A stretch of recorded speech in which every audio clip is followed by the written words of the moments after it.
Jezus. Zadovoljni bodite s tem, kar imate, ker je Gospod sam rekel: nikakor te ne bom pustil samega, nikakor te ne bom zapustil. Tako apostol Pavel spodbuja svoje rojake v pismu Hebrejcem. Ob tem stavku bi želela podeliti svojo izkušnjo Božje bližine, kakor sem jo doživljala v zadnjem letu. Po mojem prihodu v samostan se je moje življenje precej spremenilo. Dnevni red je skoraj vsak dan od jutra do večera enak, življenje v tišini, klavzura, novi odnosi. V tem novem okolju sem se zelo hitro srečala samo s seboj, z vso svojo resničnostjo, svojo majhnostjo in nemočjo. Doživljala sem, kaj pomenijo besede iz Sirahove knjige, 2. poglavje.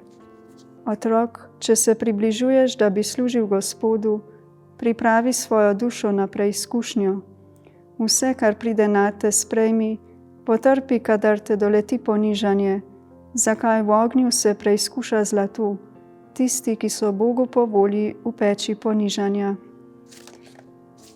Čeprav ponižanja niso bila prijetna za moj napuh in mojo oholost, pa sem počasi spoznavala, da ne morem hoditi za Gospodom in se hkrati oklepati sebe.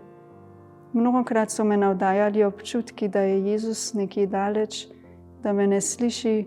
Zdelo se mi je, da mi nič ne gre, ne delo, ne odnosi, da je vse brez veze.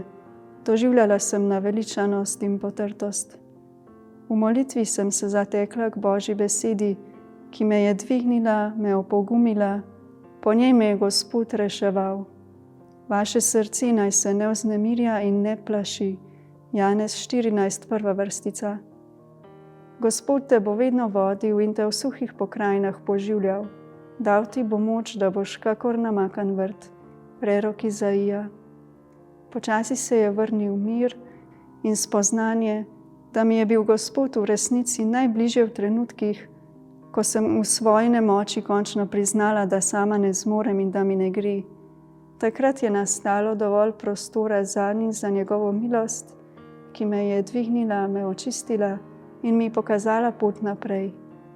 Tako vsak dan spoznavam, da brez Gospoda ne morem ničesar storiti.